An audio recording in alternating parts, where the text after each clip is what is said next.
All right. Hello, everybody. Back again for another live auction closing show. I've got some new folks with me, or at least one new to the channel to add to the mix. Welcome, Eric, Detroit Collector, to our closing show for auction.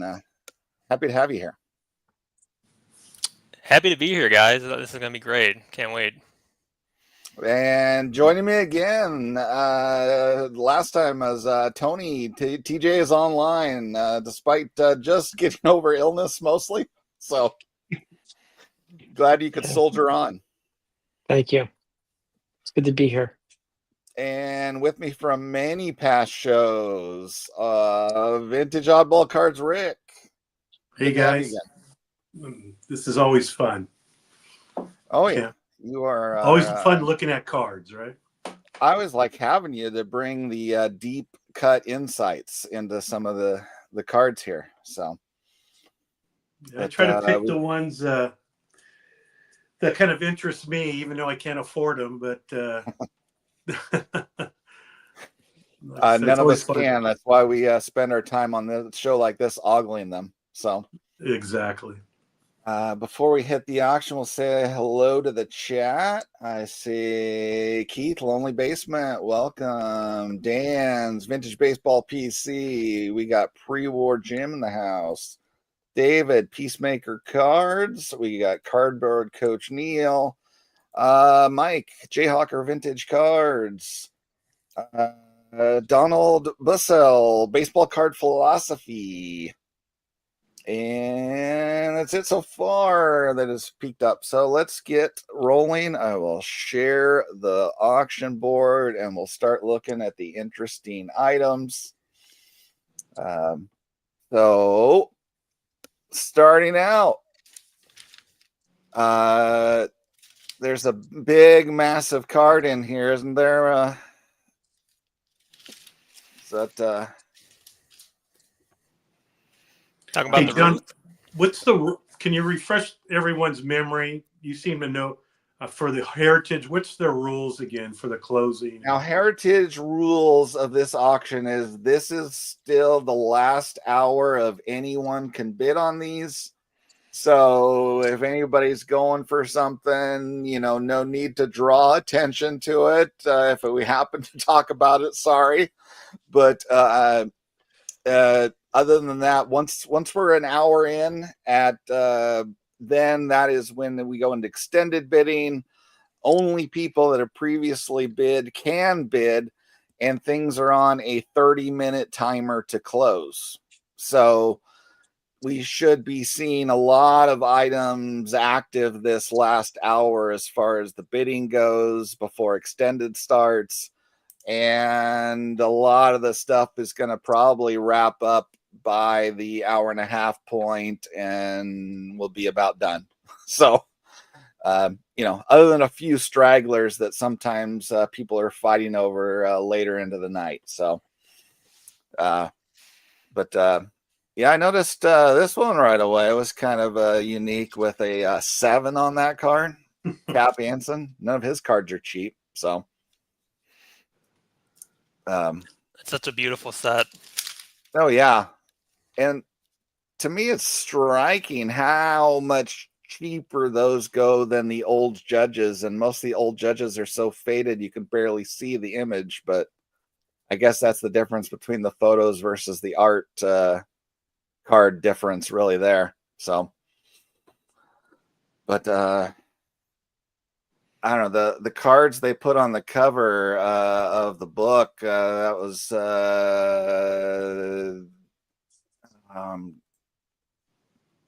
not prepped with it. Damn it. I think we have it. Oh, the wonders of live shows when oh, here we go. Now I skip past. Where are they? Yeah, it's the Ruth, the Shoeless Joe Jackson. What's the 1916 or 17? Yeah, 17. Collins, McCarthy. Yeah, that's right. Yeah, Collins. There we go. Yeah, I think our friend Southern Collector has the Shoeless Joe Jackson. He does. He has the Boston store, right? Mm-hmm. Store, yeah. Nice Sisler copy too. But Yeah. the big shoeless Joe there. Current bid 67.5 pre-juice. Yeah, I think I'm gonna miss that one. Yeah, might be slightly out of my range. Man, just a smidge. So maybe divisible by 20 or more. So all right. But you've got one of these Ruths, don't you, Rick, in your big Ruth collection, or do you not? Not that one. Okay.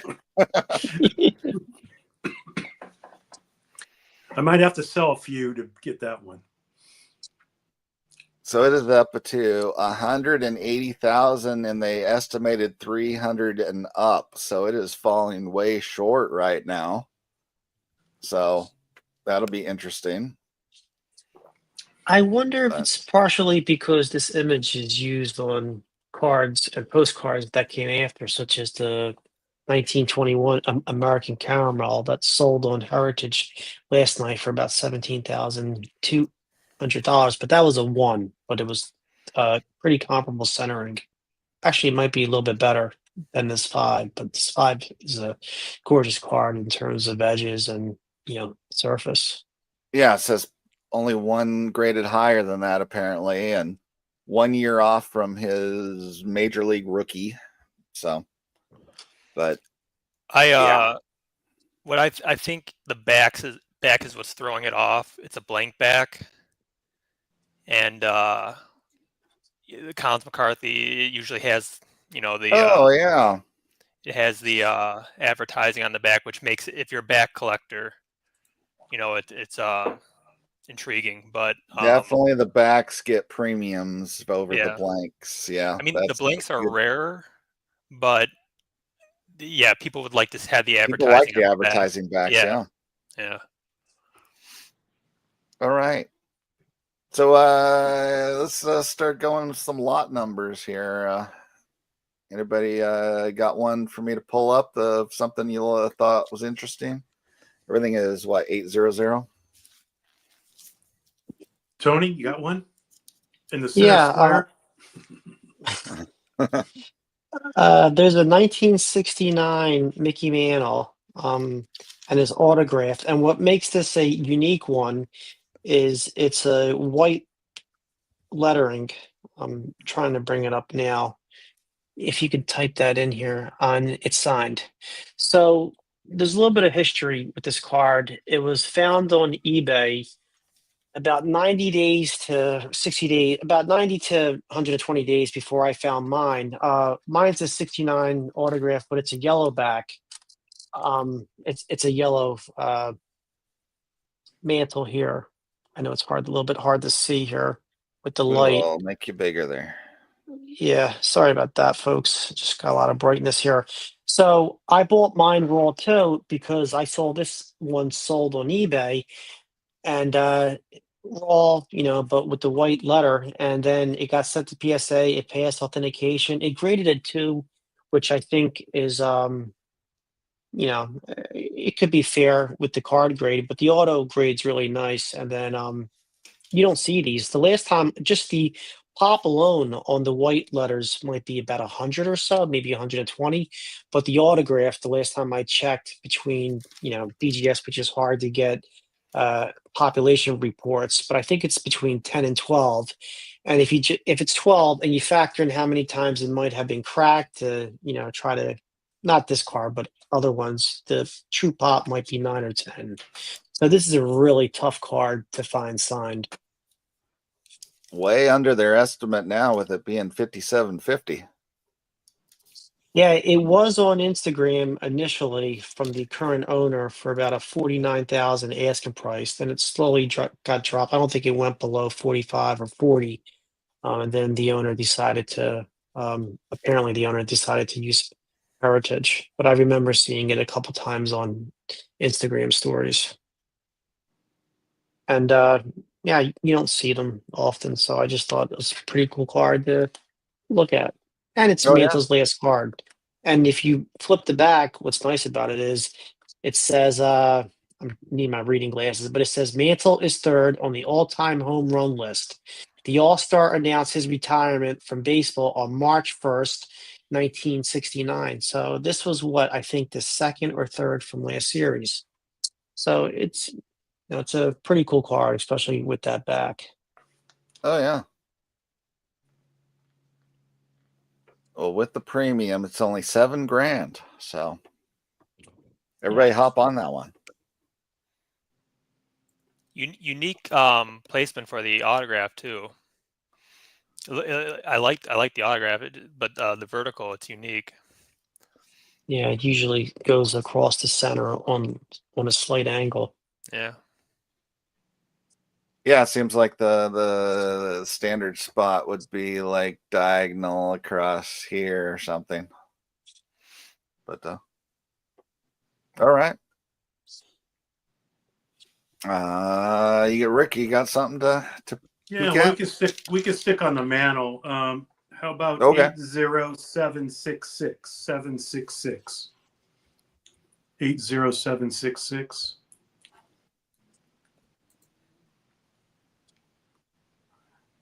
Wow, that's a skinny, like side of the box card. It's almost shaped like one of those buttercreams.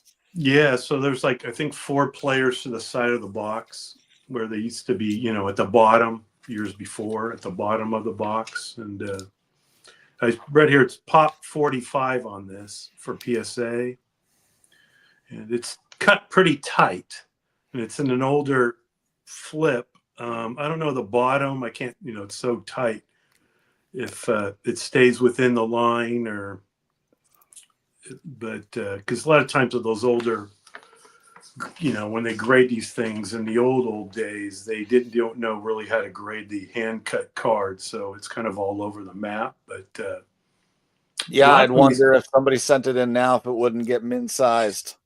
Yeah.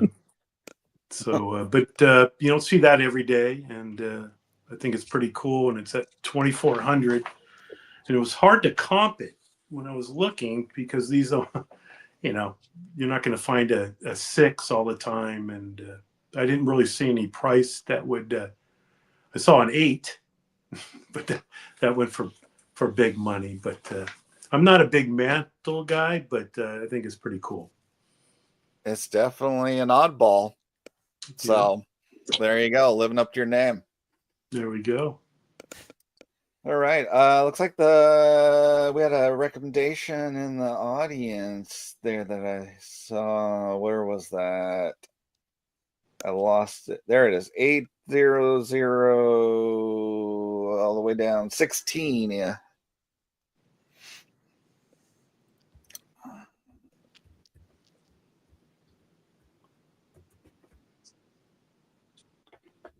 Oh, the card I looked at from the at the beginning. I guess you missed the first couple of minutes. That is a beauty. So I agree. It struck me as you don't see a 7 in a card that old every day. So my notes on this is a PSA 7 sold on Golden in February for 18,000.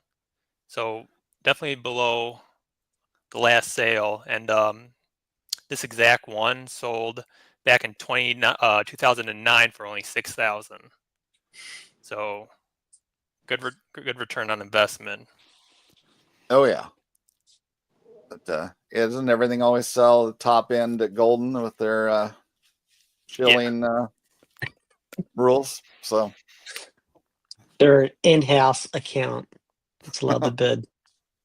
Yeah.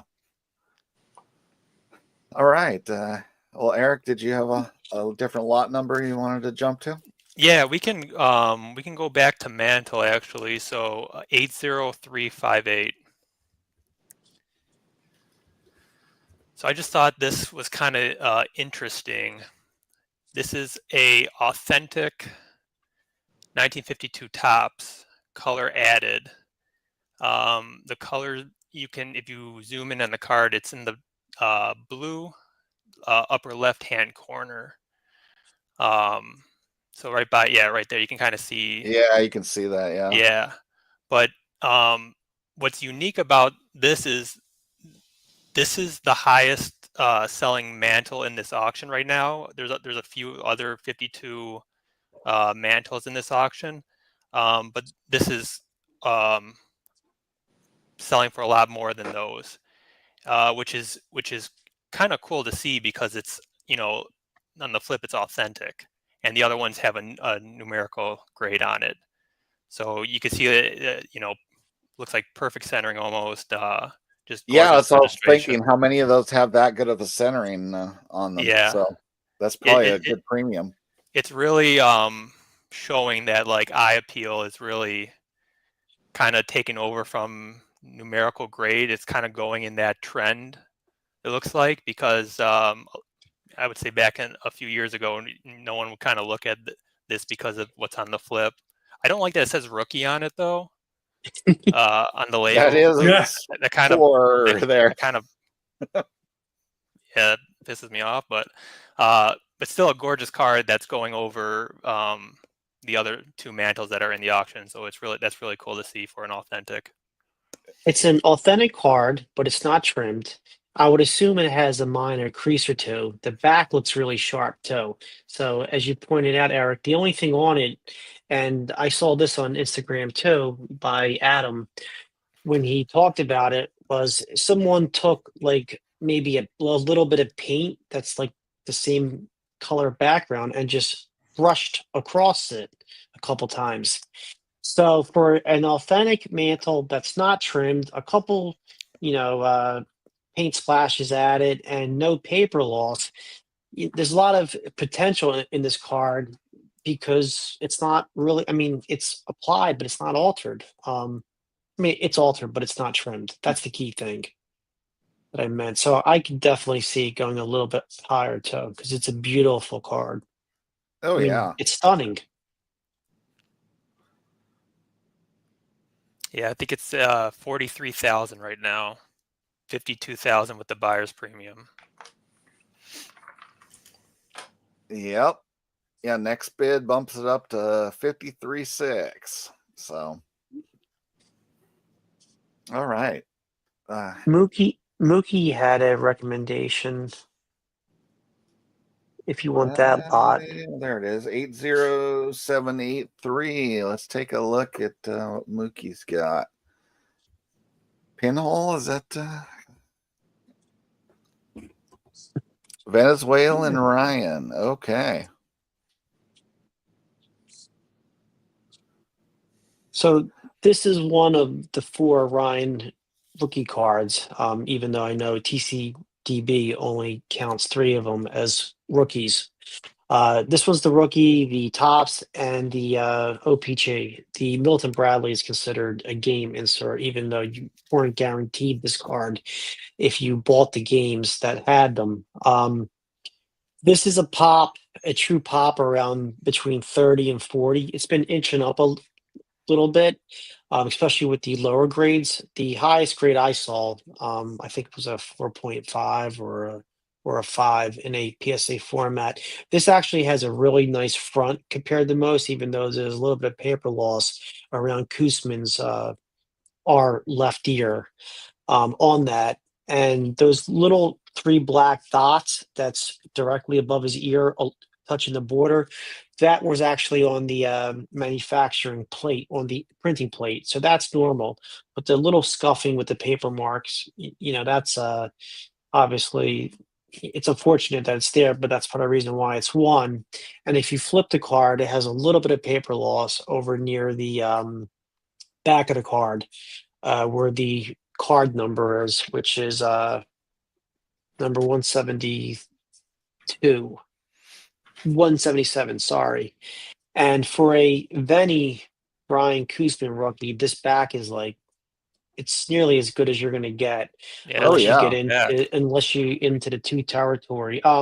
This is the back on mine here, and you can see how mine has a lot of the scrapbook still on it, and some paper loss too. And this is the front of mine too. So that Ryan that we see here is it's a pretty nice copy for a 1. It probably just barely made the 1, but the centering of it and the registration's really nice. I think Despite it's the being great how gloss. it seems like it missed his face. Yeah. It almost makes it look like it's a cloud behind him. So, And it's on, if it has to be on any of the 2 players here, it's got to be on Koosman. I hate to say it, but at least the Ryan portion of the card is flawless. and come on, the first 3 years of this existence, people would have called it a Koosman rookie. Yeah, he finished second in the Rookie of the Year voting, I think in 67 or 68 maybe. No, that was Seaver, but I remember he finished second, and he finished second or third in a Cy Young season one of the years, and he was a major factor within the 1969 Mets World Series team also. So Koosman was the real deal. Oh yeah. You got about 500 and some wins on this card. Oh yeah. Hall of very, very good on the left there. Yeah, that's it. Mookie just said it. He's second to. How could I forget that he finished second to Bench, one of the greatest catchers, if not the greatest of all time? No shame in that. All right, Rick, you got another one to jump to? Yeah, 887.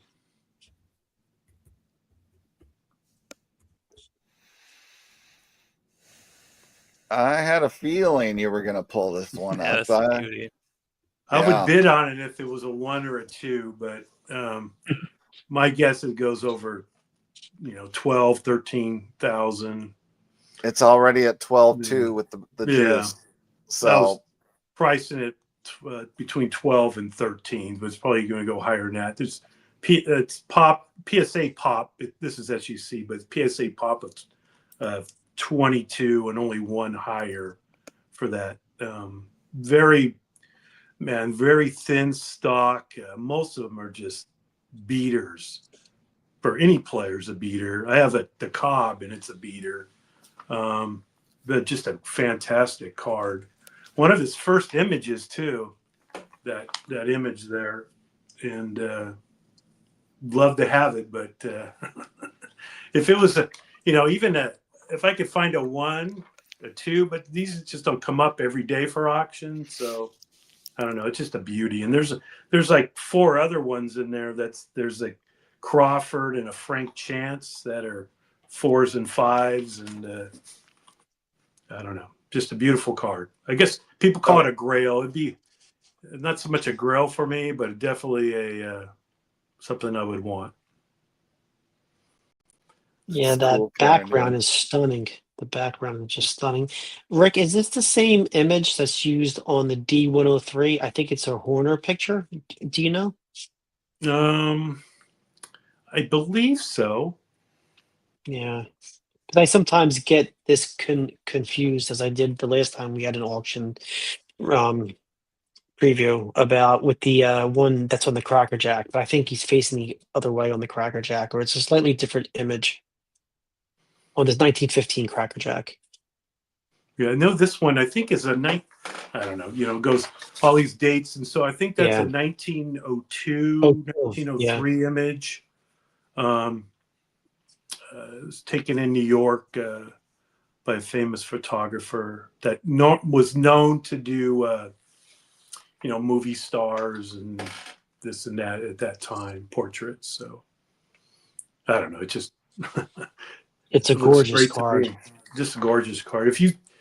Most of them are just ones or authentics because they're really thin stock. And Williams Caramel, I think they're another one of those Pennsylvania companies. Yeah. But yeah, like Rick, I feel like the grades in this auction, most of these catalog auctions end up pushing the budget out of my range. So even though a few of the cards in here would be on my list type cards, but yeah, a total beater maybe a year ago, I didn't even bid on it because the total beater went for $1,000. It was total beater. could barely make out his face, but you know, if I could find one that's in decent shape for a couple thousand, I would probably go for it. But that's, you don't see a 4.5 every day, so that's just a beautiful card. Exactly. All right. Oh, looks like we got a recommendation of 84. That's only a few away from this, isn't it? Which one is that? One more over, I think. They want the Crawford. Yeah, the Crawford is the 84. 884. Oh, right there. Yeah. Okay. Off center, obviously, but it says pop 1. Yeah. Just beautiful registration. Yeah. What's on the bottom? Like what's the little It's just this Williams Caramel Company, Oxford, Pennsylvania. It's kind of actually cool, you know, where it actually has the name, Centerfield, Detroit, and then the Williams Caramel Company of Oxford, Pennsylvania. Yeah, it's really cool text on those. Yeah. Of course. Man, everything they in don't have Pennsylvania, isn't it?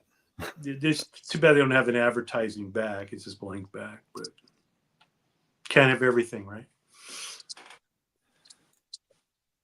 But that's cool. What is that going for? I mean, only 1830 with the juice.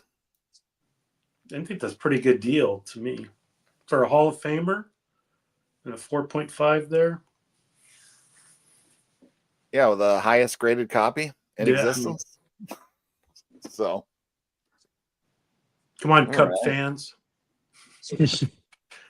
Show it off at the National. Pick that baby up and put it around your neck. One of those neck chains. Sammy Thunder's outbid on his cards. I figured he was going for that one. What's the lot number on that one? Yeah, there was a few of those in this auction from that set. Yeah, that was I going to be my next that. recommendation. Let me find that lot number 2.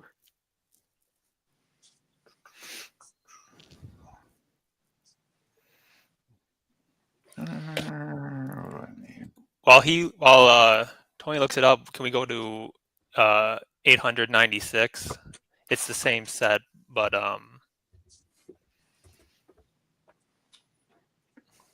oh, there we go. Yeah. Yeah. So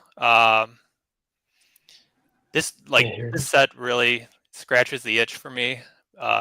Early 1900s postcards, low pop, Hall of Famers. I don't know the full story on the auction, but it looks like someone's had the almost complete collection and they're selling it. They broke it up and sell it because there's 25 postcards in the set, and I think they're like selling like 20 of them. The only one that isn't being sold is an Elmer Flick. Aside from like the only Hall of Famer that isn't being sold is an Elmer Flick, and I don't think I've ever seen an Elmer Flick before from this set, so it's pretty rare. But for this one in particular, the image is what really draws me. So it's not an image specific to this postcard, but it's just such a cool image because you have Wagner and you have Cobb, and you know, two of the greatest players of that time. Kind of like a good versus evil kind of look at it. You have Cobb, who's, you know, rough and tough, fighting you know, teammates, you know, people hate him, and you have Wagner, who, you know, people love, you know, the whole story with the tobacco and pulling his T206 from, you know, for kids. So it's just cool that they're shaking hands, good versus evil. I just love the picture for that. Good old Walter Johnston.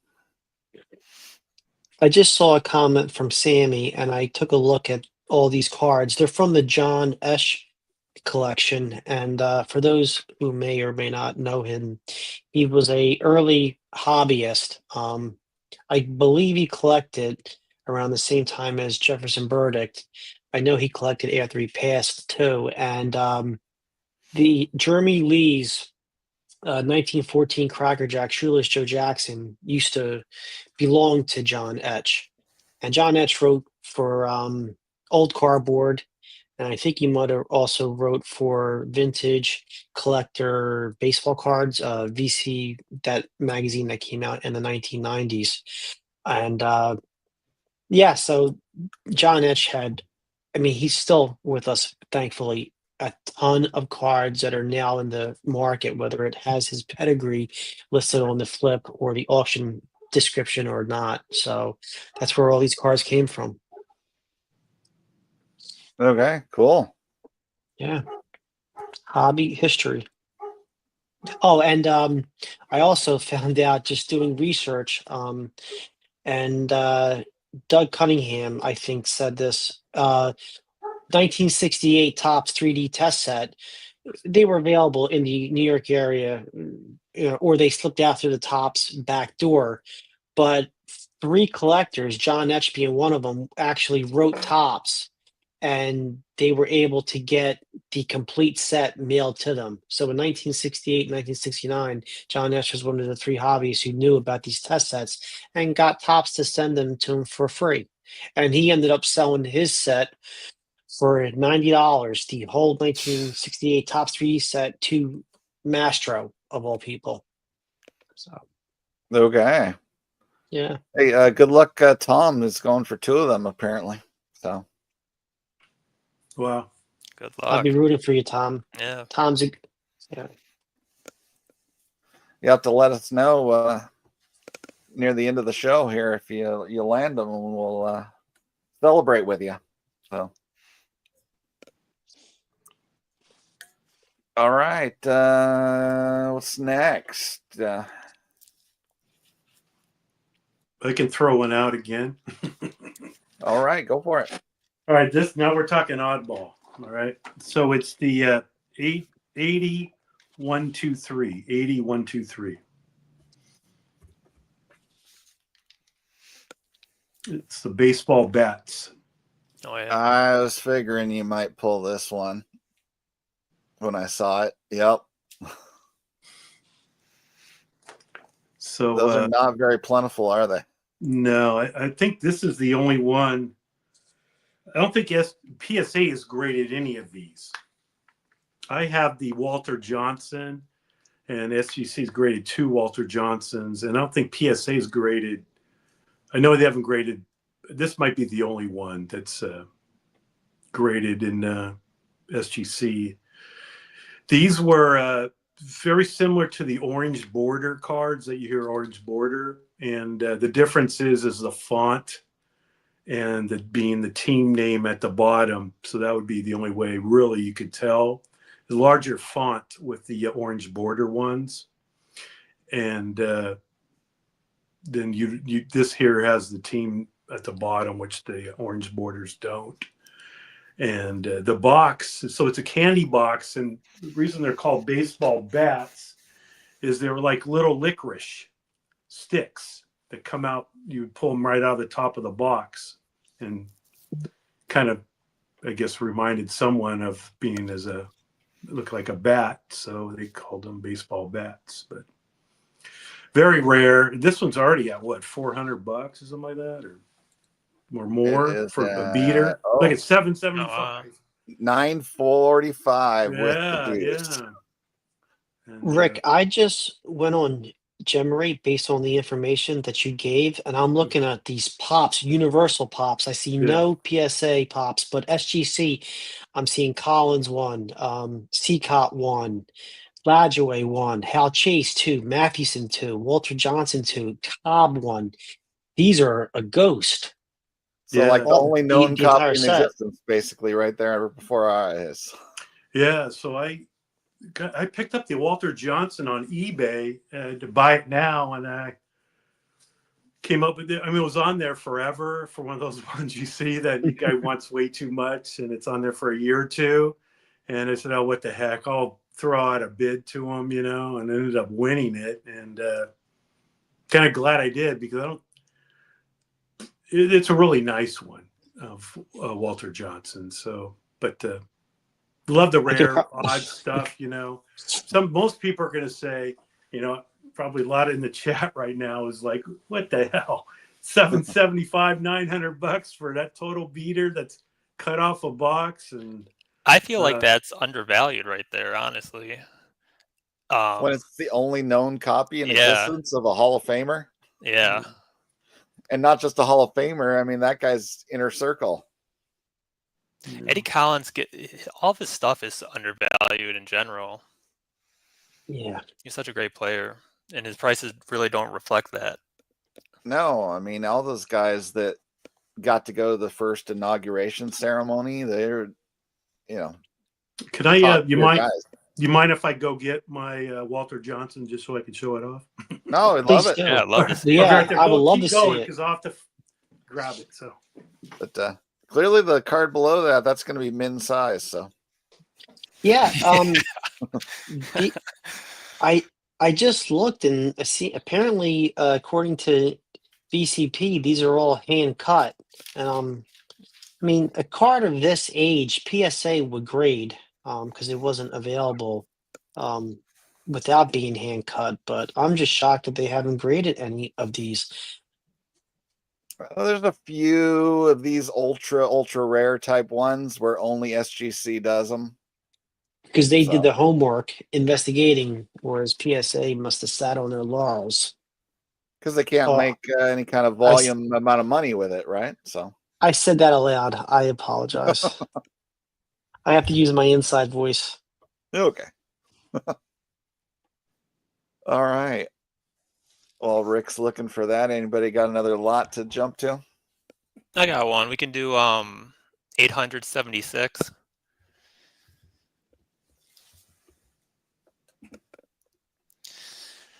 Oh, yeah, that's yeah. Joe Jackson there. Rookie card. Fortunately, right through his face with the that's the crease.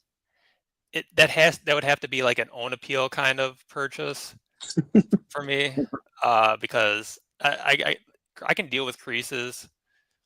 Right across the face is hard, but still an iconic card. It's the rookie card of Joe Jackson. This exact one sold in 2017 for only $9,600, and now we're at $30,000. It's Joe's hot since he's Hall of Fame eligible now, right? Exactly. You're going to see got a revival. A lot of Joe Jacksons pop up in these auction houses now, since his eligibility. So I guess my question, we can go around the horn, is, grades aside, say you have two copies in PSA 2s. You have the E91 American Caramel rookie Joe Jackson, or you have the Cracker Jack. Which one would you choose?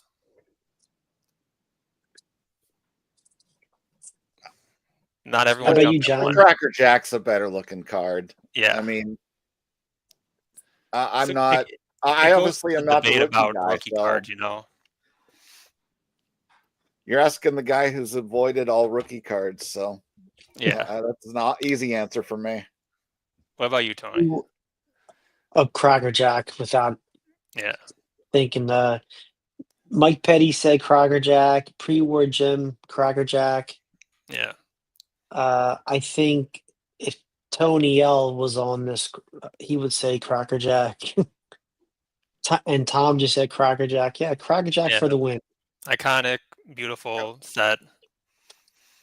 I'd say vintage cards, most iconic all time. That's in a top 5 with that card, the Cracker Jack. So, but a lot of people like rookie cards. They'll only purchase rookie cards, and they won't do the Cracker Jack. I think once you get to the pre-war, people mix it up a little bit more. There's not as much rookie card focus as you get with the post-war. So, absolutely. But have we looked at 81 144. Not that I recall. So we will jump there per audience request.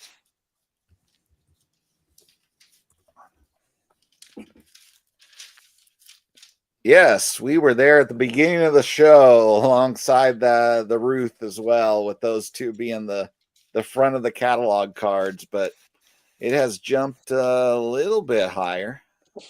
It's almost hitting six figures. 94,550. That's it. All it takes for the next bid is $97,600. So I think they had 60,000 at the estimate, and I thought that was right. This is a beautiful copy. That's low for how beautiful this one is, with how hot he is now. So was he have to wait a couple years unless they do some special election, though, for the eras committees? So was it 2027 or 2028? I think with Rose. Yeah, I think that's what I heard is a couple years. So Sammy gave the lot that was the Novelty Cutlery, Christy Mathewson. I think we looked at that. Oh, yeah. Orlando. He's got a lot. 35. Yeah, he's got another special one, just like the card that Sammy asked about. This is a rare back. Rare back Cobb, yeah. Almost looks kind of orangish. Yeah, I was going to talk about that. There's a rumor going around, and I looked in some magazines from the 1990s, the vintage collector sports magazine, and went on Google too, and they're saying these T206 with the orange back, they might have been because the cards were soaked in the past to get out of scrapbooks, and that might be the reason why the back used to be red and it turned orange. It's just the way certain colors interact with some of the chemicals that were used to take cards out. So when you do bid on these cards, I definitely would not treat the back as a variant or something special. If anything, I mean, the back of this card is beautiful, obviously, but I'm talking about the background of the front. So if you see an orange background T206 and it's not meant to be that color, just be a little caution about the color. So that's the long-term effect of Kurt's card care. Is that what you're saying? No, nothing to do with Kurt or anything. We're talking about a little bit of hydrogen peroxide, possibly with some UV rays, which people did even back in the 80s. So get the adhesive off of it. Is that what they're doing with it then? Trying to get it nice and bright is Okay. what I'm saying. Yeah. All right. That's I'm not saying this card's that. I'm just saying that's the current rumor. I mean, I know people are really into the backs, but I would find it hard to spend the same amount on that as like this one that's so gorgeously colored. Great centering too. And the EPDG backs, they're pretty tough too, especially with a Hall of Fame player. So I understand why Orlando asked us to look at that. Really sharp, and it's Cobb's first or second most famous portrait after the photography by Conlon when he's sliding into third base. Yeah, Conlon. This one's the Horner picture. I think this image might be fairly famous too. Yeah, that's a very famous. I mean, that's on the T206 set also. Mr. Cobb has 4 cards. I think Chase has 4 or 5 cards. So, did you find it, Rick? No, I didn't find it. It must be in my safety deposit box. Oh, okay. But it's going to be. I'm going to show it to on our Hobby Palooza for sure. Oh, yeah, you and You and Dave Blue Jacket have so many spectacular cards, you forget where you put them. No, I have like three safety deposit boxes that I have to go to because they're small safe deposit boxes, so different banks, and I forget which one I leave what cards in, so I have to go back. I got a week, right? I'm still shocked with Dave on that past show we did, though, where he's all like, "Oh yeah, I do own that Joe Jackson card." It's like I crazy. was looking at the catalog today and I saw something pretty unusual. Definitely oddball. Without being oddball, if you can take that, it's lot number 80781, 80781. And for me, I love proofs and test cards and stuff like this, but this is a 1968 part of it proof sheet. So this is a 4-color proof sheet to my knowledge, and it has the Ryan Koosman rookie, the Aaron, the Tony Perez, and the Joe Morgan. And if that wasn't enough, it has a third series checklist, which is missing the cards because they probably didn't know the card numbers at that time. And that's to the right. Yeah, it's all yellow. Yeah. That's the Yaz one, if I'm correct. Yep. I mean, this is magnificent. Yeah, that's so cool. It's definitely a unique item. Yeah. Oh, and Heritage was nice enough to say there's a little cornerware, so if you frame it, you won't even see that cornerware rip. So I found it. Nice tip from Heritage. Oh, you found it, Rick? I found it. Oh, cool. Show it. Oh, let's go. Right. Don't you guys hate when you can't find a card and you're looking and you're looking? Oh, it's right here. Wow. That's gorgeous. Slightly better condition than that other one. Yeah, so. And that was an eBay pickup. Yeah, it's an eBay pickup. I think the pop is 2 SGC, and the other one is a beater. So I think I have the better of the 2. And that is awesome. Mangini goes, that's not that's Grover Alexander, but actually I've seen the actual the photo where this, based on this for the card here, and it's actually Walter Johnson, but it does kind of look like Grover Alexander. So anyway, that's going to be on. I have this. I'm going to show Mangini. I got a card he doesn't have. Well, there we go. We got a little Hobby Palooza preview there. There we go. Sorry to interrupt. Right. Totally worth it. I can give you. Iconic Inks needs the Cap Anson. My wife was an Anson, but we don't own any Cap cards. All right. We have a ticket collector in the chat, and I don't know if we have time. I know that bidding has to be in soon. This is a real quick one. It's lot number 82027. 82027. And this actually ends tomorrow. Yeah, but the extended last till tomorrow then for this one? Yeah, exactly. But unfortunately, we won't be on tomorrow. But if anyone's looking for a cheaper Michael Jordan related ticket, this is a 1984 USA basketball team that had Ewing, Bobby Knight coached, MJ was on it, Sam Perkins, and I'm leaving off another person too.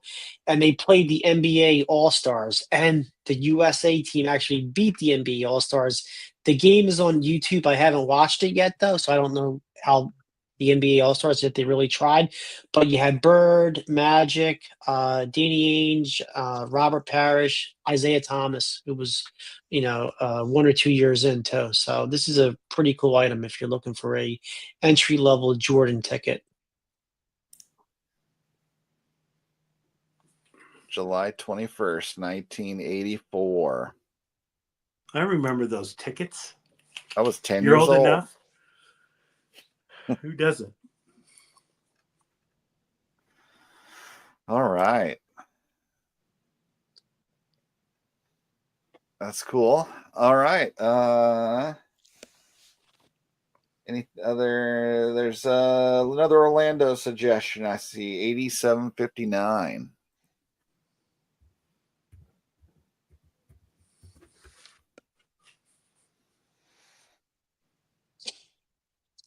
Look at that album Deportivo, Baseball Profesional, 1967 to 68. Oh yeah, This is a beauty. Got them And inside. It's got the stuff inside stuck to it, cool. huh?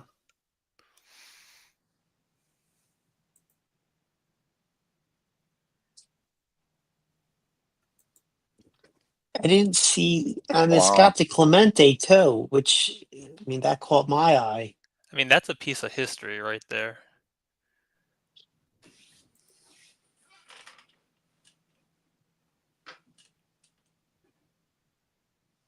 Look at that. I mean, that's crazy. It's going for 10,675. How many of these still even exist? That Clemente graded is a pop 20, pop 18, I think. And if it has the Aaron's also rare. It's not Interesting pictured, so just has the 4 pages pictured. That's a cool item. Yeah. And you get the album. I'm just happy to see this in its current shape and not, already soaked to sell the cards separately.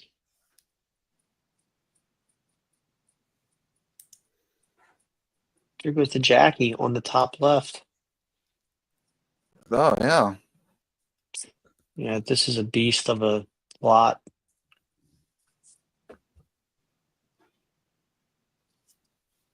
It just moved from when we first got here, so it's still moving. Orlando just bid on it. It's got 6 minutes till no new bidders, but I imagine there's quite a few people on that. So, best of luck if anyone's going for it.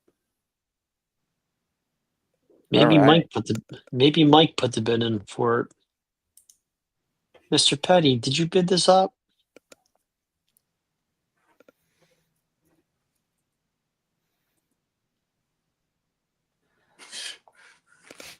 Whenever he says that, that means no. He likes to be a little more secretive about the things he's actually going for. With the 67 set, there's also a Colfax, which is a PSA 3 recently graded. So I wonder if it came out of the scrapbook. It's a very recent PSA grade. Yeah, new cert and everything. Yeah, that is lot number 80743. Yeah. Is that close to this one too?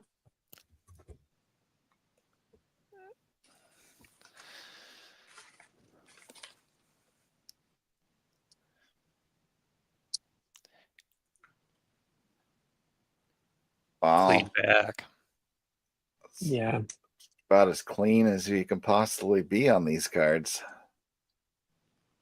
Is 3 the highest they go, even as sharp as this? I mean, have you seen like a 4 or anything with these red drops? Yeah, I seen a 7 in this card. A It sold 7? not that long ago. I think it's a pop 1. That might be the highest grade. Here's mine. I have a 2. And I actually broke out mine to get signed. And and in the grader notes, it has no paper loss on the back, but in the grader notes, PSA said it's due to the glue stains over here. So a 3 is just unlike some cards where there's a difference between a 1 and a 2 and a 2 and a 3 and a 3 and a 4. With these Venezuelan cards, there's a huge difference usually between a 1 and a 2. I mean, it could be like going from like a 2 to a 4 or 5 in any other card. Pre-war's like that too, but these are this is a really underrated card. I mentioned before we went on that I think this is the only one that's in the master set for a player master set. This the Vinny 67s. Koufax has the only one in the master set, so obviously it's going to go for big money if you want to complete that master set. And I saw a 4 MC miscut went for $9,600 a few years ago. That was a 4 miscut. So, and there was one at Huggins and Scott last year, SGC 4, which I think didn't look as good as this PSA 3, and that went for about 9,600 or so. Yes, with the buyer's juice, with all the juice all in. Very cool. One of the coolest photos. Definitely. Oh yeah, one of the coolest images on any card out there. So, but all right, we're close to extended bidding and being over, and then maybe people might share what they're going for. But can I bring one up? 8212. It's the Ruth Worldwide Gum in a 2. Looks beautiful for a 2. Rick, do you know the pop or general guess? 115. 115 compared to his Gaudi is 2,600. So this is beautiful. So I think you're probably, if the Gaudi, if Gaudi would look like this also, you're probably looking around the same price or even more, right, for a Gaudi. And there's not much of any delta. Yeah, you're probably talking what, $10,000-$12,000 for the Gaudi and a 2 that looks like that at least, and then it's only a pop of 115, which is, people just don't. I have the yellow one, which is like, what's the number? I don't know the numbers, but I have one of his. 47. There's 81, 144. There's 150. I don't even know. I have his in a 1, and I got it for dirt cheap because people just don't want the Canadian version, and I had no issue, with the pops being so low. But I think that's a beautiful 2. John, can you flip the picture?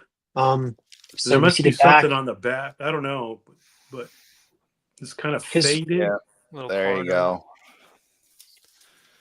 Rick, do you know if, I know some of these have both French and English.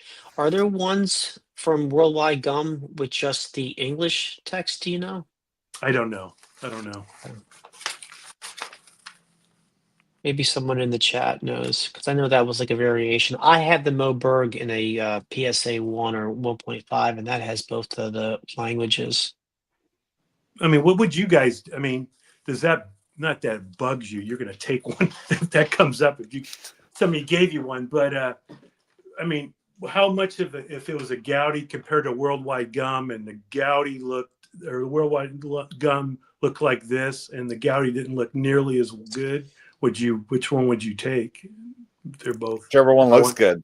Worldwide Gum, if it looks, for sure. Yeah. I don't know why people don't. It's kind of catching up though. I think 5 years ago, they didn't even compare in price, But now the Worldwide Gum's kind of catching up.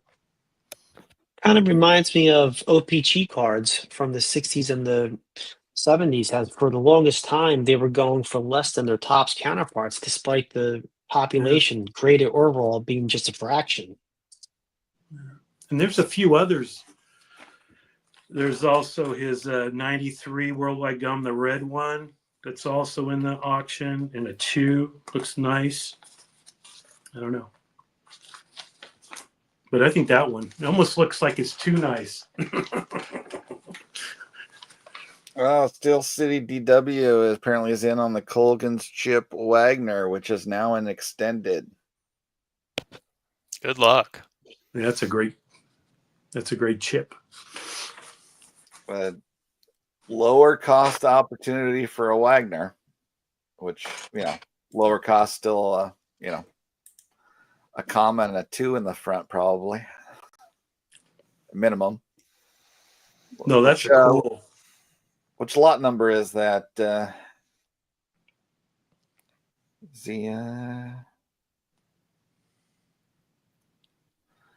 We take a peek. I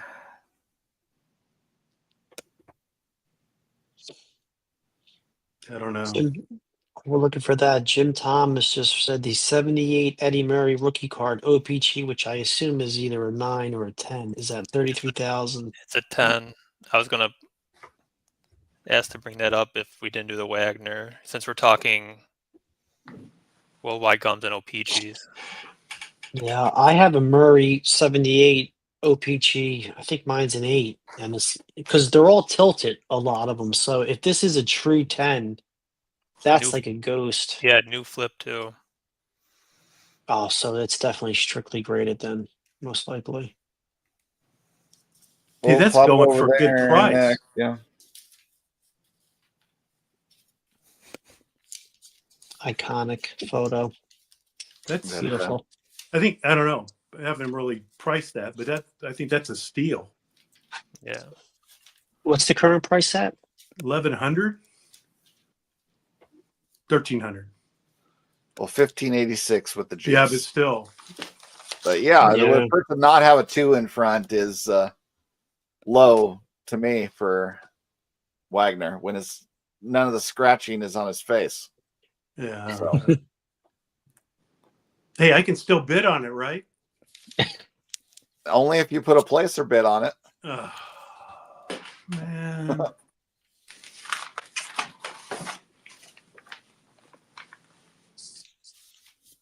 All right. Anyone else going for something, or what's that? Well, we can peek over at that Murray. What was the number on that one?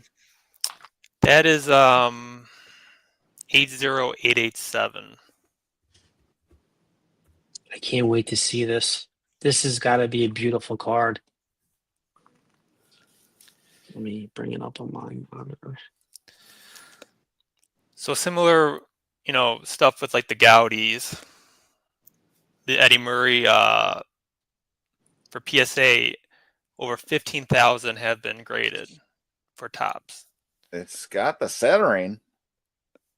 And there's no tilt. This card always has tilt in the inner square racetrack. Tony's always good at pointing out things on this. You got to find something for me. How about the back?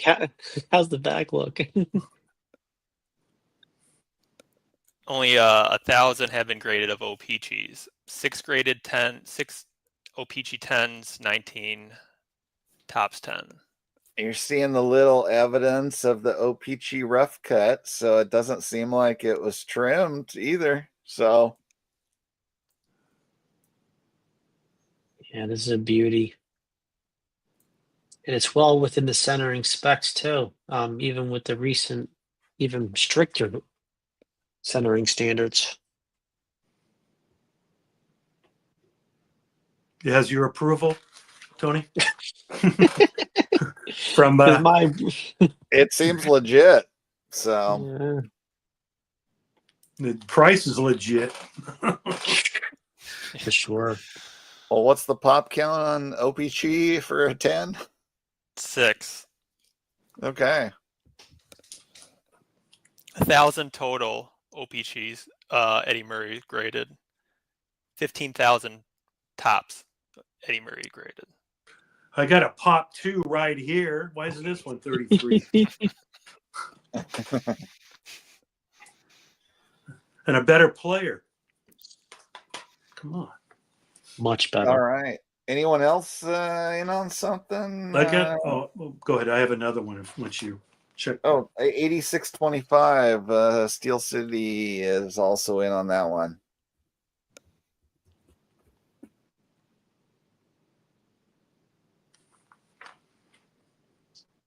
Tops stamp panels.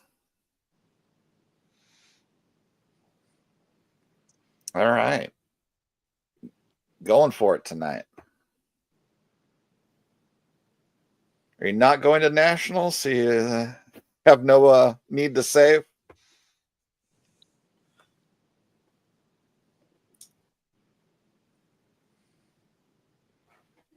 All right.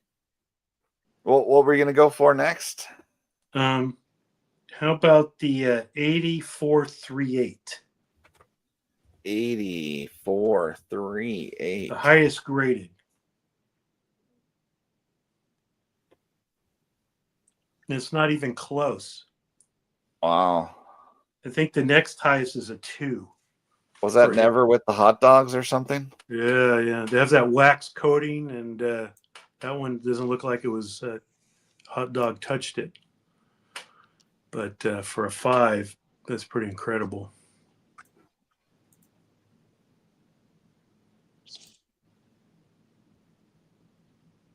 Like I said, the next highest is a 2 PSA.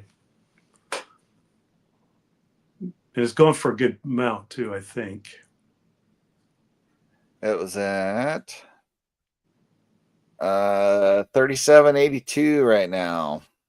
For the highest graded copy of this one. Highest graded copy. I think there's PSAs, there's 10 of them.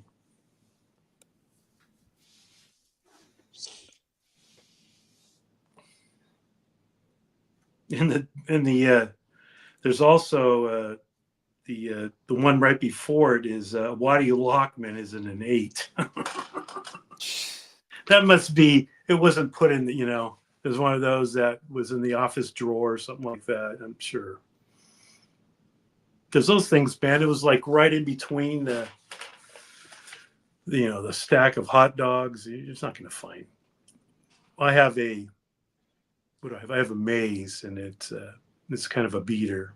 You can tell the grease stains all over it. But those are what it's supposed to be, right? If it was with the hot I mean, they're dogs. beautiful cards, though. I mean, they really are beautiful cards. Sure. All right. Hey, when I pulled up that page you sent me earlier, Tony, did you want to take a peek at those, being that it's your speciality? Sure. Yeah. Can take a quick look at those. You highlighted the Star Company cards. You do a regular show talking about those. Yeah, I do. I'm not pumping any of these. I just know that, with this time of the year, basketball playoffs are over, so people are taking a look at the star cards. So we have a 195 MJ, which is a PSA 6. It's a nice copy for a 6. And with all star cards, I would be a little bit wary going for ones in BGS slabs, because they're usually, and legitimately, but usually 2 full grades lower than what PSA would grade it for. When you look at these base star cards from 83, which is the first set, 84, the second set, and 85, the third year set, the top border should be a little bit thicker than the bottom.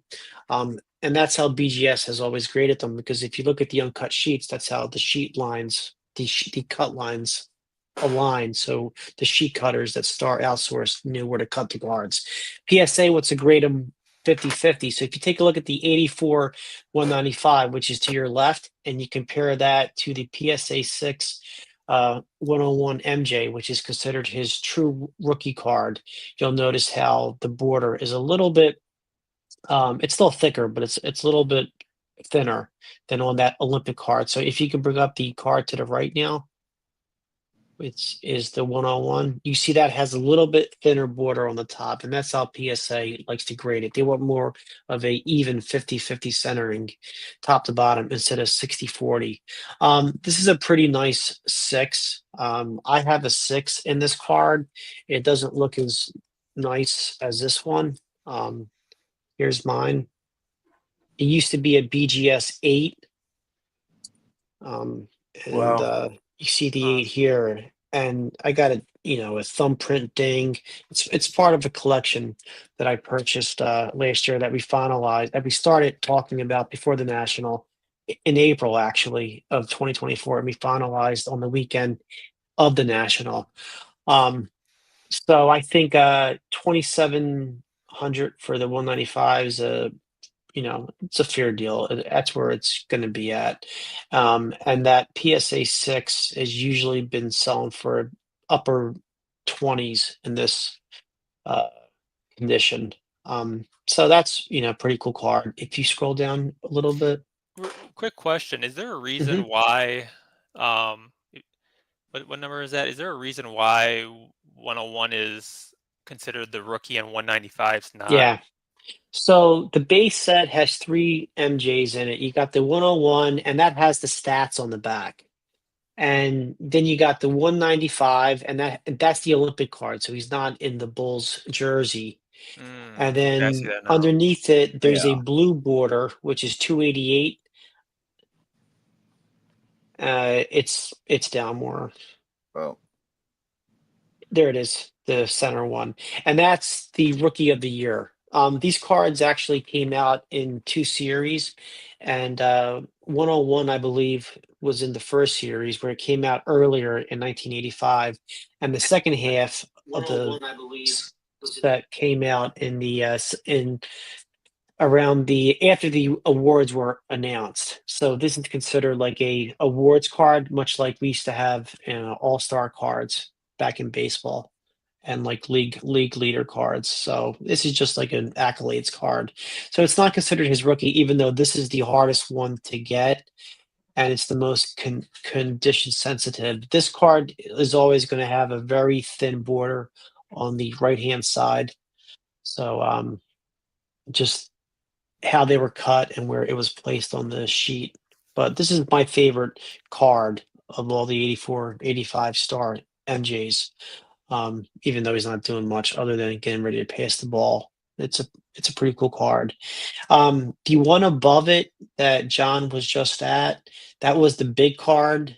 There it is. So that's a 5-inch by 7-inch card, and this is considered Jordan's very first star card. By many who were collecting basketball cards in 85, 86. I wasn't collecting then. I started in 1988, 89, 88 actually. So this is a more iconic photo. He's cool, wearing he's wearing the old I think this is the Bulls jersey, or it's not the All-Star one. But yeah, if this was on the base card on that 101 card, I think it would be just as iconic as the 86 Flair, which is also folks consider the rookie card. So. Oh yeah, with this one being slam dunk contest photo, there is much better shot. So. Yeah, it's a pretty cool card. And then last one is you have the Isaiah Thomas rookie card right next to that. That doesn't get a lot of love, but I think it's a pretty cool card. And it being a white border card, certain colors in the star sets chip a lot more easier than others. And white tends to be pretty safe because you don't really see too much damage or anything. It's not like the blue card. And it's a nice shot of an NBA great, regardless whether you're a Pistons fan or not, which I'm not. Is $400 a fair price for that? Yeah, it's a fair price. It's a white border, so it's not as condition sensitive as others. It's going for almost 5 with the juice. Yeah, I don't like the juice part of it, but yeah. But the centering's nice though. The quality control on the star cards and the card thickness is comparable to 85 Don Russ and the 86 Don Russ set. So it's very thin cards. All right. Thanks, John. Cool stuff. Yeah, all right. Well, that's the things that I had ticked marked that just interested me. Yeah. See, I had looked at that one. I had looked at that one. This one is so weird looking. Cool one. It's like misalignment with the printing plates there or something, huh? With the multiple stages. It's like Two-Face from Batman. Does make it freaky looking. So how does that still garner a 4 when the whole thing's messed up? I mean, is there another one that looks like this? I don't know. It's interesting. So,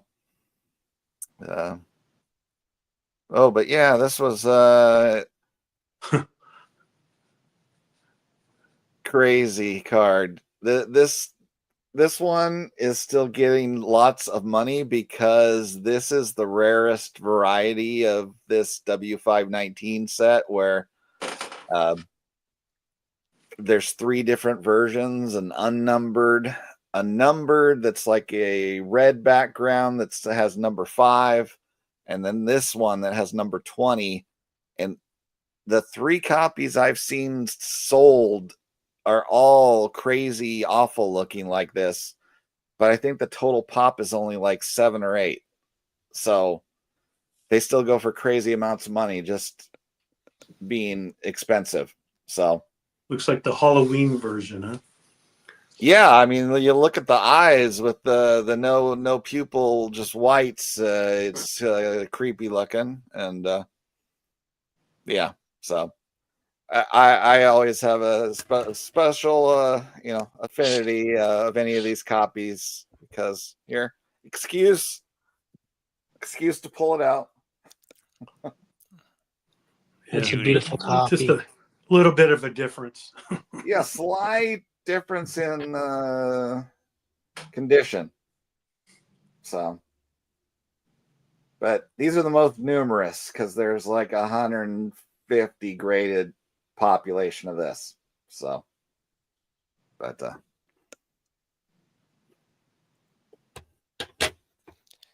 in the comments, I want to give a shout out to Steel City, who there's a comment.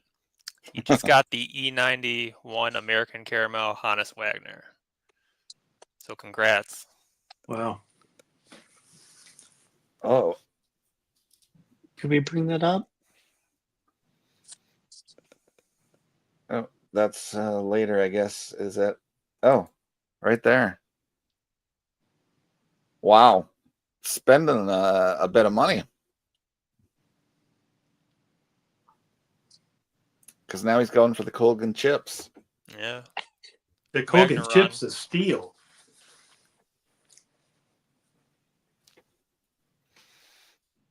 Oh, yeah, by comparison, then. Okay. Any big tickets in this auction? I took a look. I didn't see any, but I know a lot of the tickets are ending tomorrow. Hopefully I didn't miss any, but if you type tickets and maybe search by filter sort by highest price. I didn't see any.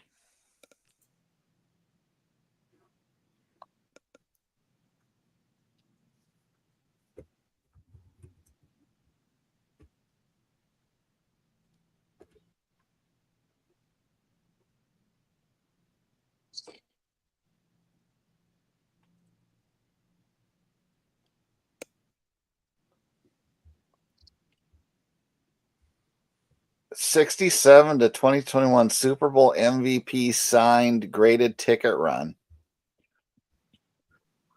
I did miss this. Dang. Oh, that's open for bidding August 1st. Okay. Yeah. I was going to say, oof, I missed that one. What? We are not on the auction anymore, are we? We are going to need that check mark. Okay. Can I bring another one up? Or? We got all-star programs. We got a Army versus Notre Dame from 1928 with Nuke Rockney win one for the Gipper speech, apparently. Are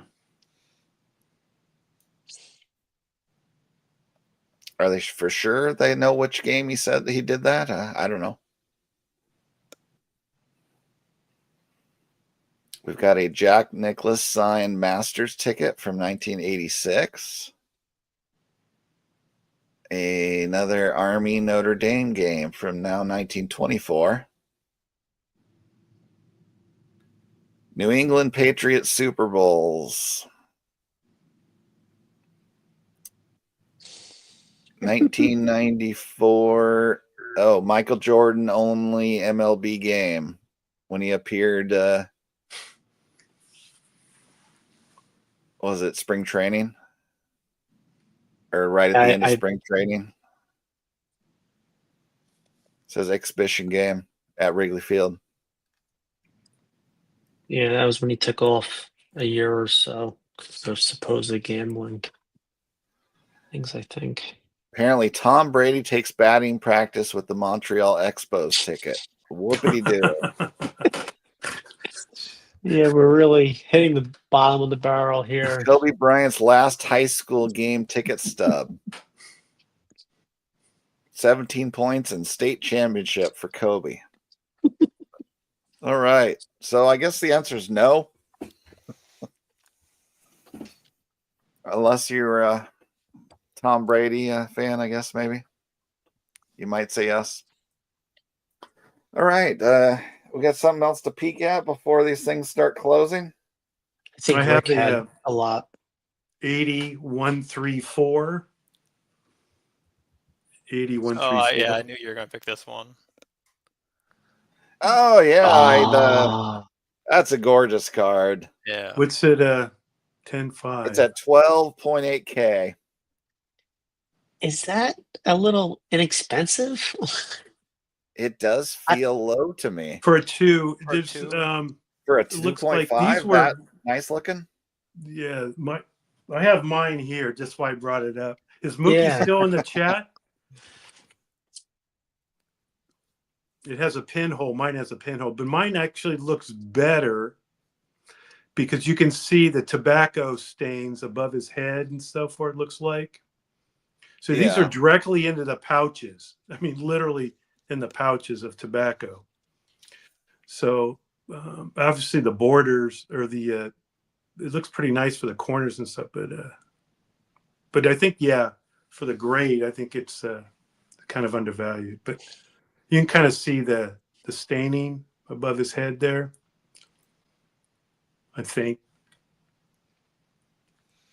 Right there. See that? Yeah. But so I can show mine.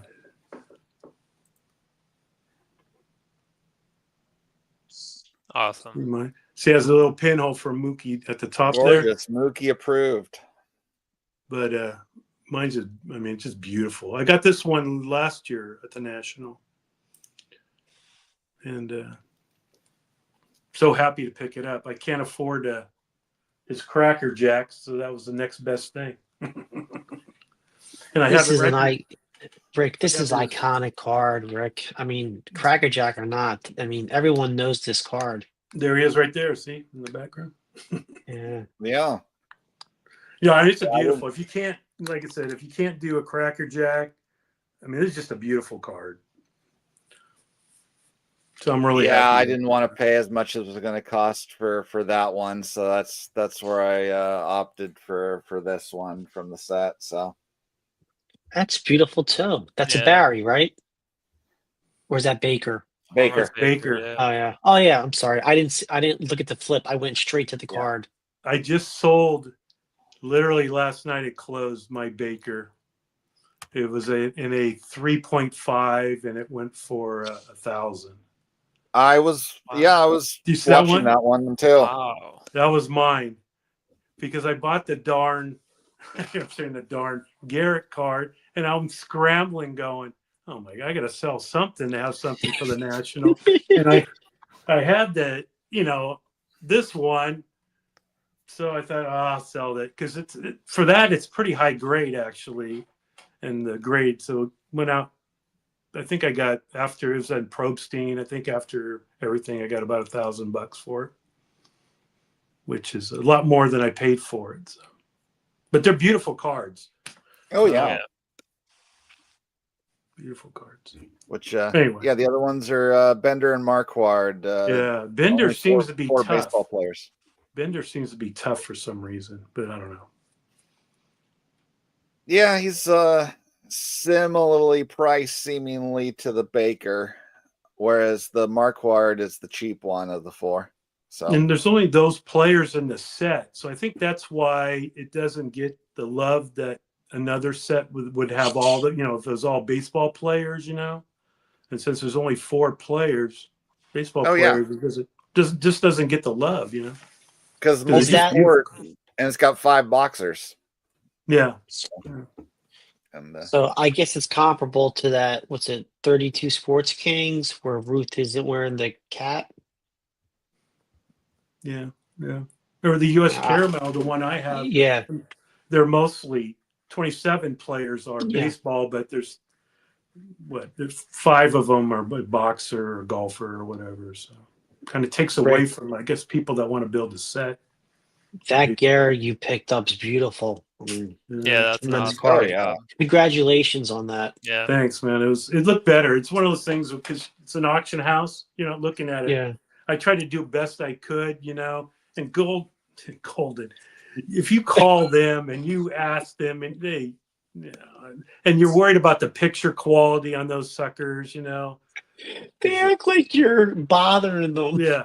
Well, I don't know. It is what it is, or whatever, and you're scrambling to look at the best you can, So when I got it, it was better than I thought. So I'm really happy. It's like the Jersey Shore auction house. I don't know. I mean, you call REA up. Oh, they're great. They'll tell you everything about it. Yeah. I mean, they literally tell you anything, and you can ask them, hey, is that a crease or a wrinkle? Is that a spot? Is that? And even the owner, what's his name, has been on the. I've been on the phone with him, and even on the phone, hey, do you have any Matty cards in your next big auction? They're willing to talk to you. And Golden's like, oh my God. I think Dave showed a card. Yeah. Somebody showed a card in which it didn't even look. There was creasing and couldn't even tell. It looked like it was, photo fixed and everything else. So Golden's, to me, is pretty shady. Heritage is pretty good if you give them a little bit of heads up. They always answer because Golden, I mean, not Golden. Heritage has offices everywhere. And even if you call up the Chicago office for a card that's in Texas, or you reach out to Jason Simmons on Instagram, he's very helpful. And as archaic as the Hunt auction site is, and I know this is Heritage here, Hunt's also pretty good because they only give like 1 or 2 pictures max of each card, of each lot. You're lucky if you get 2, but they're pretty good with like getting pictures to you too. And obviously with the SGC, any SGC, you can go right on their website and they have a good quality picture to, and that's how I mean, sometimes a Golden doesn't even look like that. So, anyway. And there's a few of those auction sites, like what you're saying with Hunt, Brockelman, Wheatland. It feels like they haven't updated their website since 1993. So, honestly, But the thing with some of these cards, though, you're almost stuck, literally, because you're probably not going to see one that maybe you can afford at the net, like that U.S. Caramel. There'll probably be a few of them, but they're probably going to be a 3 or 4. Tony's Trade always has one. He wants $25,000 for it, or so you're kind of in a hard place when you see it, because you might not see it again, the one that's affordable for you, or if it's very rare. So you take a chance. But anyway. I just got outbid on a card. Oof. Took a chance on the 72 ComSpec Wilt. It was that kind of what I thought was a lower price. So I put a bid in, but I'm outbid. So I'm out of that card. Did Steel City win that? I don't know. We're right on the verge of stuff being able to close. What the hell was that number? Yeah. What, the Steel City card? Yeah, the Hogan's chip. Oh, yeah.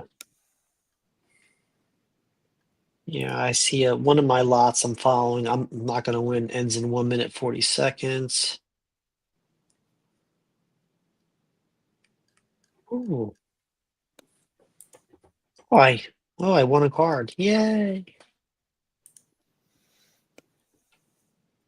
What'd you get? Yeah. Yeah, I won the 1968 Venezuela Clemente. It's No way. Oh, awesome. Yeah, it's a PSA Wow. 1.5.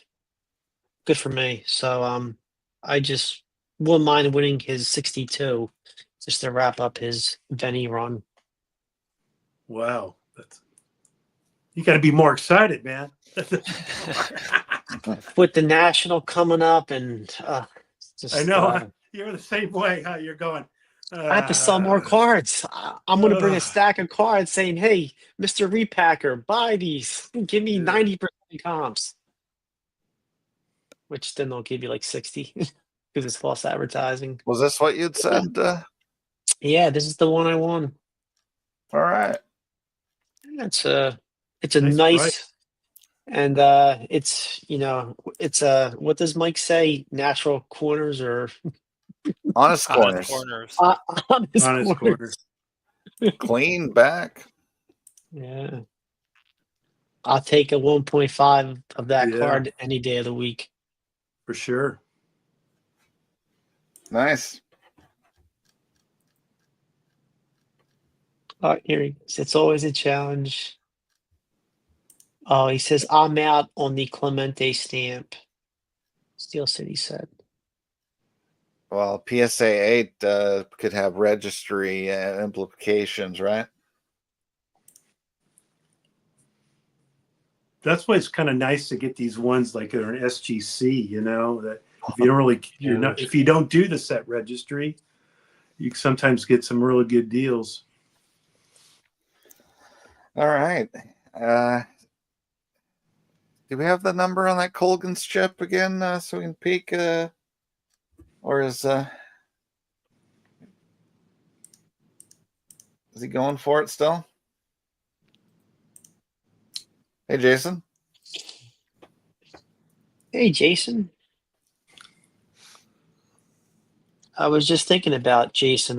When Rick showed his cob, I thought Jason may have the bender because Rick mentioned the bender, and I know Jason's been picking up bender cards lately. 578 or 74. 874. My eyes are bad. 874? 874, yes.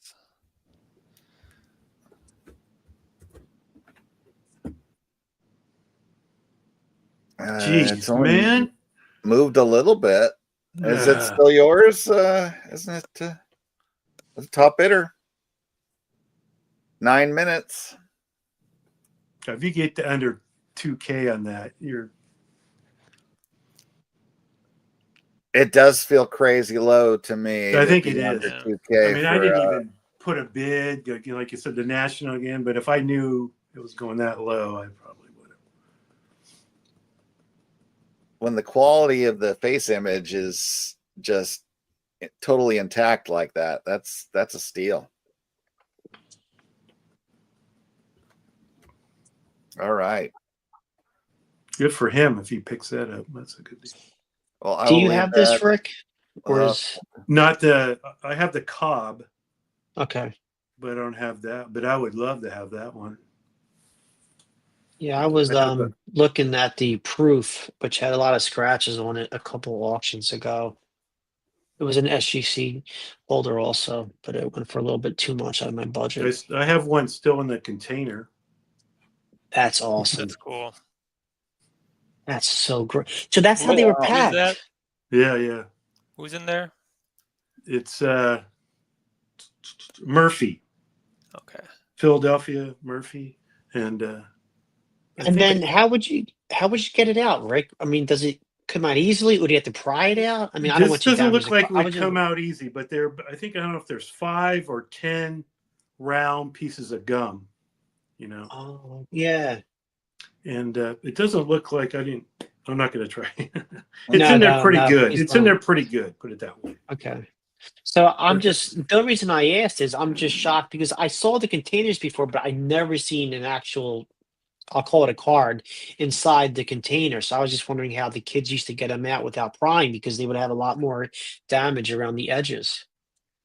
I think, there's a little lip here. So I think this might have been, well, they're staining on the bottom. I don't know. I haven't really seen one either. I got this one, I believe, was Leland's auction. Mm. And I got this one. I got two of them. Well, I got one that was empty. The container was empty. And this one, it was like $60. Now you can't beat that. No. Hey, Jeremy Lee's here. Welcome. Hey, Jeremy. Is Steel City going to the National?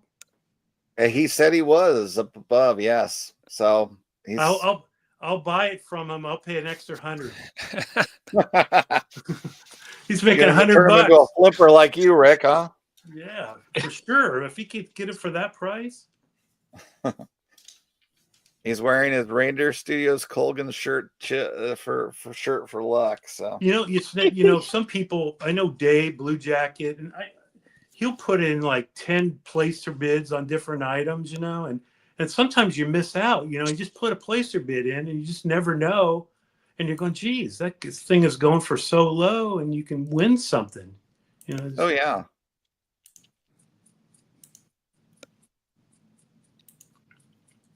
Is the back? I don't even know. But anyway, that looks good. The back. Oh, see, there's a little damage, but that's a little damage on there, but you get most of it. It's so old though, and it's such iconic player picture. Little damage is fine. The picture on that. 5 minutes away. You can bring it to the National and rub it in my face. So, Eric, I just saw you do a happy dance. You were doing something over there. Well, it wasn't a happy dance. I was joking around like how to get it out. You just start. I thought you back of the lid. Yeah, start smacking. I was thinking of doing that, but what am I doing that for? I'd rather No, don't do that. Don't do that. I know. I was just trying to think of how.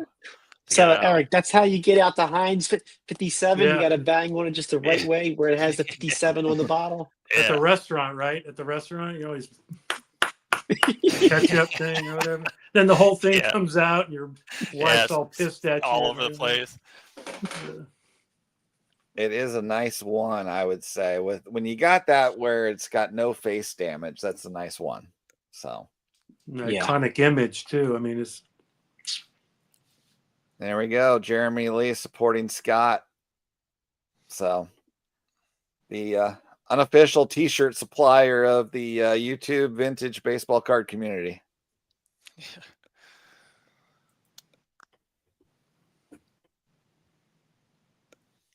All right. We're down to 4 minutes.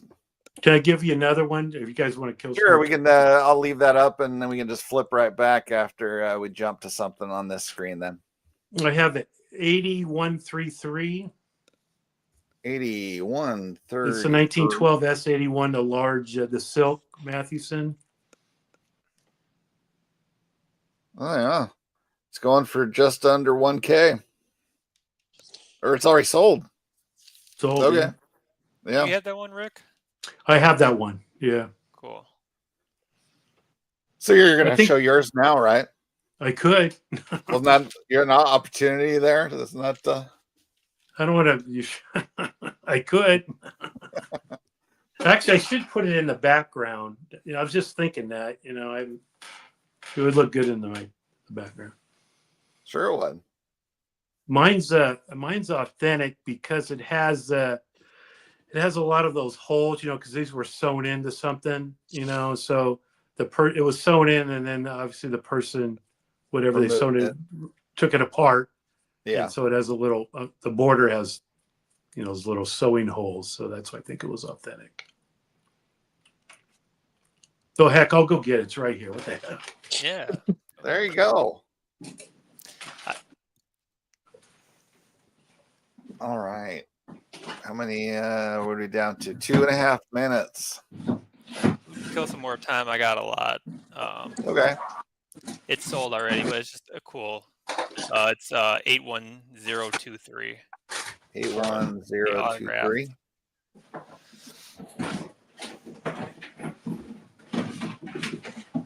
Oh wow. Yeah, so this one's really cool.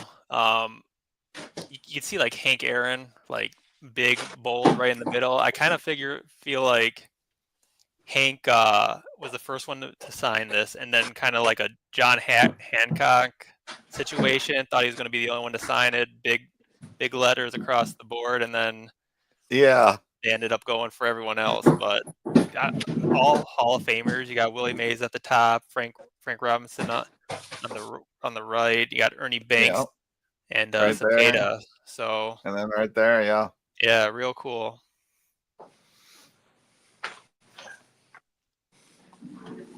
I guess mine's a 1. $7,000 with the juice. I mean, how many even exist that are all 5 signatures? I mean, and you can't even go by the pop reports because they don't distinguish them between signatures. You can have like one signature, and then that'd be in the pop.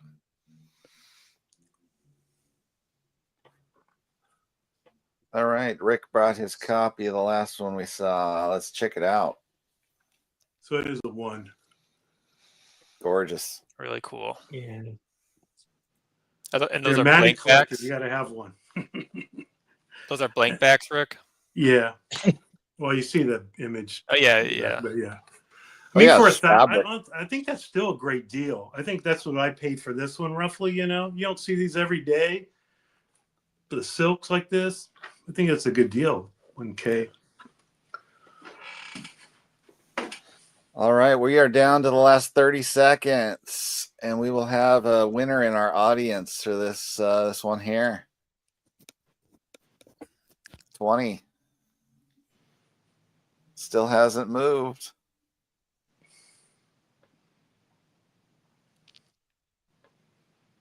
We're under 10 seconds. 5, 4, 3, 2, 1. It is closed. Congratulations, Yeah. Steel City DW. That is really cool. Awesome. Bargain opportunity for that. I really think so. Pickup. What a pickup. Congratulations, sir.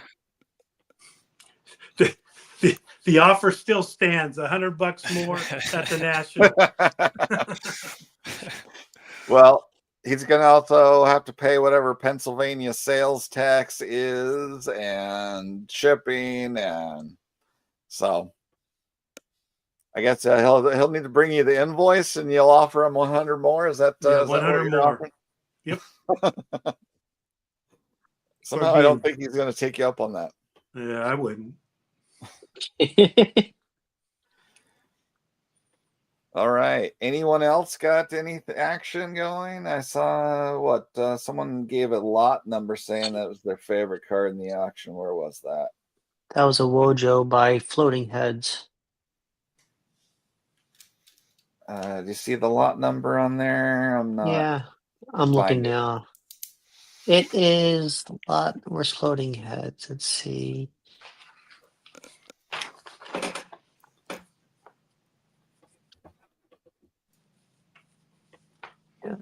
Wasn't the novelty. Oh, he gave it again. 80102.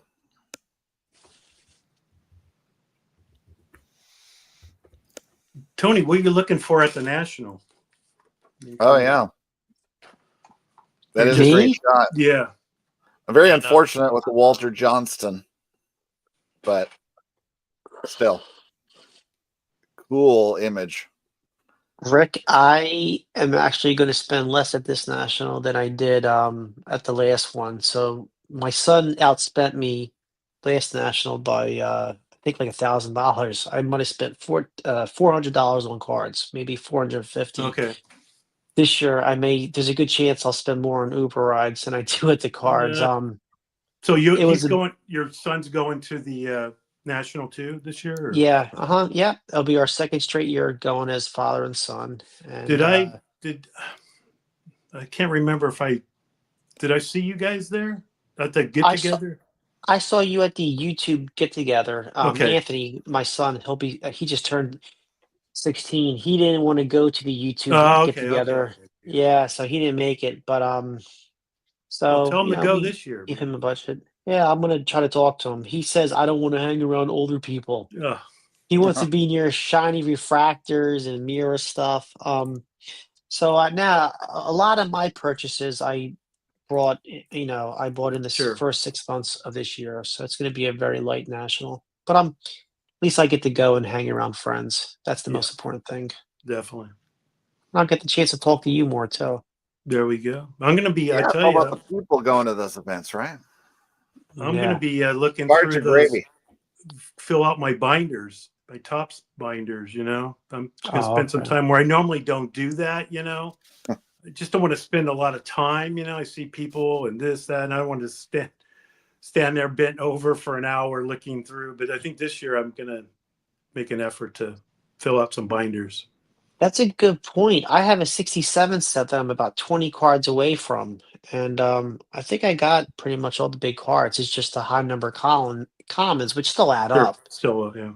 Yeah, I mean, and I got the Shannon, I got the Tommy John of those, so I may talk to like Stan Locke or one of Mhm. those guys and try to fill that up. I forgot about that. We'll like to knock it out of the way. Just get it done with. There's a lot of times you just don't want to. I don't know, just me. I'm searching for something of rare, just looking, and I just don't want to stop. And a lot of these guys are totally unorganized. They got them on rubber bands, and I just don't want. Too lazy to go through. But I'm going to bring actually a list this year. I've been going through ones I'm missing and see if I can fill in some of the cracks. I like when John Keating brings out the binder and he's got like it's like graph paper, pretty much how he has the squares checked off, or he does it Yeah. in Excel, and that's how he keeps tracks of all of his sets. Yeah. All right. I was checking back in with the marquee cards. It looks like the Joe Jackson cracked six figures to 103,700. And where did that Ruth finish up? Oh, 244,000. Less than they had estimated. Under what they were expecting. They had 300K was their estimate. So, fair. That's a wonderful card. Unbelievable. When I look at the VCP and the card ladder, what this card went for even 5 years ago. So he's asking, how does the board feel about the closing prices? I'm feeling like things were lower than normal. A lot of stuff. So some good deals. I mean, is it just pre-national? Is there really that much of a pull down of the auctions because of people going to national? I don't know. Yeah. How do you guys feel about like Friday night versus Saturday night closings? You think that makes a difference? I don't think that would when you're dealing with cards at this level. So I wouldn't think so. Yeah.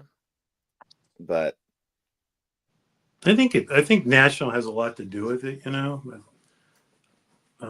people that spend big money are probably going to the national, it's not, I don't know. Yeah. But there's so many auctions. I mean, you can't keep track. You can't keep track. I mean, I just bought that one and now here's another one and another one. Not 2 weeks there's another one. And I was just telling John before this REA's coming up like in a week or two, the summer catalog. So they're popping up at one after another. Oh yeah.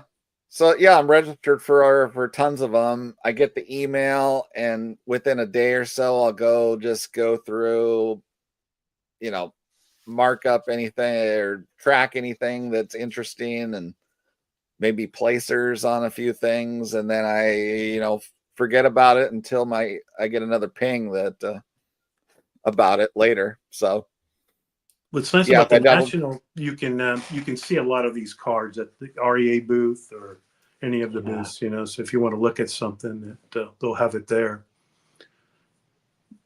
But these catalog ones are usually out of my reach. I need to go for the monthly ones. That's where the cards I like in grades that are authentic and one or something will sell for in the monthly ones. So, does anyone know the estimates that they give? Does that include the buyer's premium? So because I just saw a lot. It was an 86 Flair basketball wax box, and it says the guide value or estimate is $100,000 hyphen up. And I was just wondering if that includes the buyer's premium. Does anyone know? I think it includes it because this Ruth, like the record was 222K. So Okay. put like 300K as like an estimate. Either they're pumping it up to try to get it to that price, or they're including the buyer's premium on that. Because I would think it would include it. Okay. Because that's what ultimately the only price people know later is with the juice. Yeah, that's what matters. I mean, you guys ever go by that? I mean, I don't even go by that. No. The estimates? No. Yeah, I don't even. No. I mean, We I always go by pay- it of probably how much I would have to spend to maybe win it at a minimum. Yeah, but I mean, So, because you can find price. I mean, they're just throwing something out there, yeah, I always look at VCP on anything I'm Yeah. actually interested in and the actual history and look at the cards and see what the eye appeal was for the prices they went for. So, Yeah. but I think that about wraps it up, you guys. I haven't seen anyone else mention they want anything in the chat. So, any last words for the folks at home, guys? No. So when are you guys showing up at the National? What day you guys arrive? I get there Tuesday morning. Oh, do you really? God, I wish every year I book it. I do Wednesday, and then I kick myself, think, you know what? It'd been fun just to show up on Tuesday, and I just hope my plane. I'm coming from San Francisco, flying out, and you just never know. And I always worry, oh my God, if they change my flight or this, that. And anyway. How long's the flight for you, Rick? It's about to Chicago, about 3.5. Okay. That's not too Not bad, too but bad. still. Too bad. And there's plenty one ways, to get there. I fly out. I live in San Jose, and I have to. You can fly out of San Jose, but they don't have one ways out of San Jose. So I want to fly direct, and I usually see somebody at the airport. Dylan last year, I saw Dylan and Greg at the airport, and his dad, and we were flying overnight too, our 10 o'clock flight. But Dylan has a long flight because he's I from know the islands. He flew, Yeah. and then he had to fly again it was pretty crazy for him. But he's wearing his flip flops.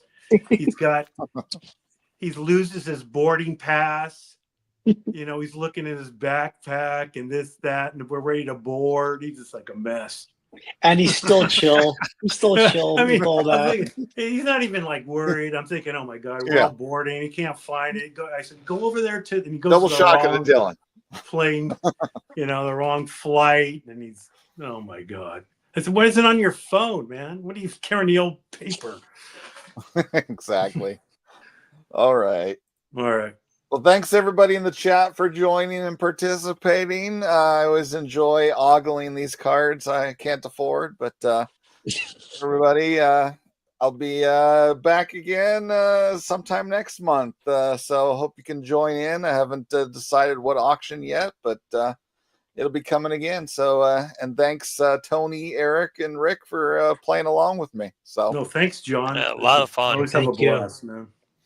Yeah, everybody, we'll say goodnight for now. We'll see you next time here. So, thanks, everyone. Bye. All right.